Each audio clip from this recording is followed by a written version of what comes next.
भारत की सबसे बड़ी एयरलाइन इंडिगो दिन पर दिन बहुत ही ज्यादा खराब होते जा रही है। 8:30 बजे की फ्लाइट 10 बजे की।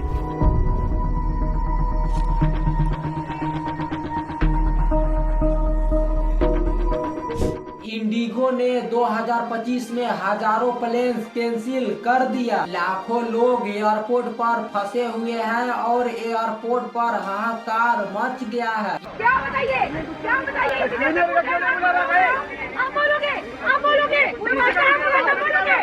एकदम क्यों बैठो जैसे बैठे कि ना वैसे बैठो मुंह नीचे आंखें बंद मुंह बंद। क्या ये सब गलती सिर्फ और सिर्फ एयरलाइन वालों का है या फिर सरकार की निगरानी में खामी है? क्या इस हादसे में सरकार भी शामिल है? हम इस वीडियो में लाए हैं पूरी रिपोर्ट, बने रहिए वीडियो के लास्ट तक। दरअसल 2 दिसंबर 2025 से ये शुरू हुआ तूफान। पीक वेडिंग सीजन में इंडिगो ने 5 दिसंबर को अकेले 1600 फ्लाइट कैंसिल कर दिया। कुल मिलाकर कलेक्शन 2000 पहुंच गया और 827 करोड़ रुपया की रिफंडिंग प्रोसेस हुई। दिल्ली, मुंबई, बेंगलोर और हैदराबाद जैसे बड़े हब एयरपोर्ट पर यात्री घंटों लाइन में खड़े रहे। इंडिगो के तरफ से कुछ भी सुविधा नहीं मिला। इंडिगो का ऑन टाइम परफॉर्मेंस 8.5% तक गिर गया। किसी ने अपने बेटी की शादी में जा रहे थे तो फ्लाइट कैंसिल हुई, तो किसी ने अपने बीमारियों का इलाज कराने जा रहे थे। कोई अल्टरनेटिव नहीं और रेल में भी भीड़। लेकिन इंडिगो ने सिर्फ और सिर्फ सॉरी कहा। लेकिन हमारा टाइम और पैसा कौन लौटाएगा? फ्लाइट 3 घंटे डिले और फिर कैंसल, और एयरपोर्ट पर खाना पीना भी नहीं मिला। ये क्या सिस्टम है? अब हम सरकार से पूछना चाहते हैं, क्या सरकार सो रही है क्या? ये सिर्फ और सिर्फ 1-2 की कहानी नहीं बल्कि पूरे लाखों करोड़ों परिवार की कहानी है। विपक्ष ने संसद में हंगामा कर दिया।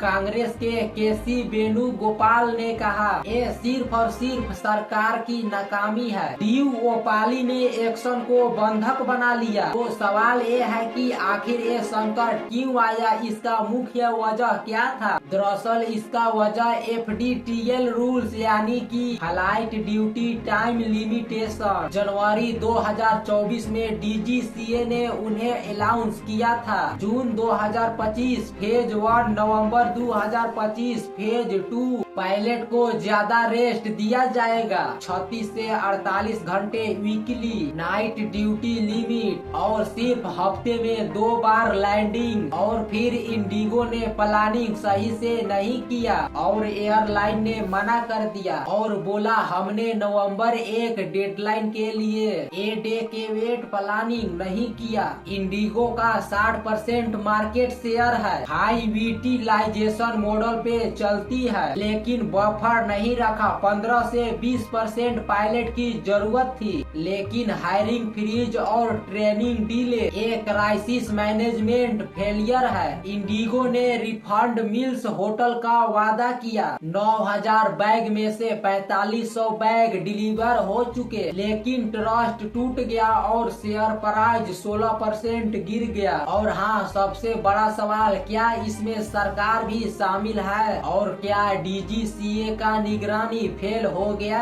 आइए देखते हैं फैक्ट। 5 दिसंबर को सरकार ने इंडिगो को कुछ नियमों में छूट दिया ताकि वो दोबारा एयरप्लेन को चला सके और फिर हेल्पलाइन भी शुरू हुई। और फिर 6 दिसंबर को टिकटों पर लिमिट लगाई गई 7500 से 18000 तक और इंडिगो की CEO को नोटिस भेजा गया और कहा गया कि 7 दिसंबर तक रिफंड पूरा करना होगा। और रेलवे में 37 ट्रेन में 116 कोच बढ़ाए गए। DGCA ने 9 दिसंबर को फ्लाइट 5% से 10% कम करने का आदेश दिया और स्लाइटस दूसरी एयरलाइन कंपनियां को दिया और पूरे मामले की जांच हुई और मंत्री नायडू बोले गलती रोस्टरिंग में हुई, सख्त कार्रवाई किया जाएगा। अब बात करते हैं सिविल एविएशन मिनिस्ट्री क्या करती है। एयरपोर्ट प्राइवेट है और और एयरलाइंस भी प्राइवेट है, लेकिन नियम कौन बताता है और कंट्रोल कौन करता है? ये काम करता है सरकार और DGCA। ये लोग देखते हैं कि एयरलाइंस सही से चल रहा है या फिर नहीं चल रहा, और फिर दिक्कत होती है तो ये लोग एक्शन लेते हैं। इस मामले में सरकार ने तो एक्शन लिया, लेकिन थोड़ा लेट एक्शन लिया। 2024 में नए रूल्स लागू हुआ था और इंडिगो को काफी समय मिला भी था, फिर भी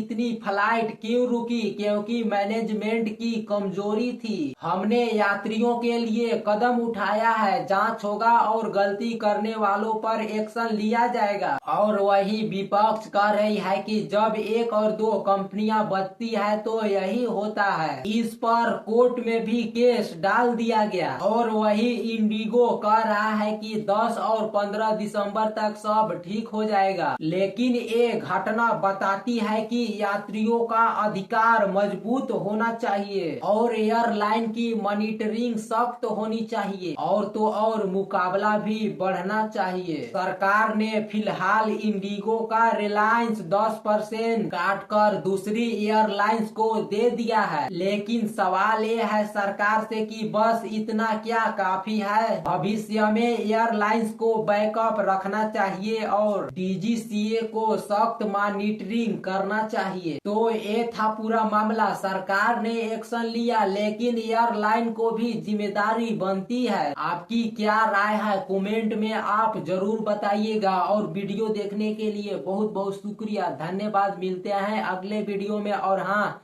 अगर हमारे चैनल पे आप पहली बार आए हो तो हमारे चैनल को आप सब्सक्राइब कर दीजिएगा।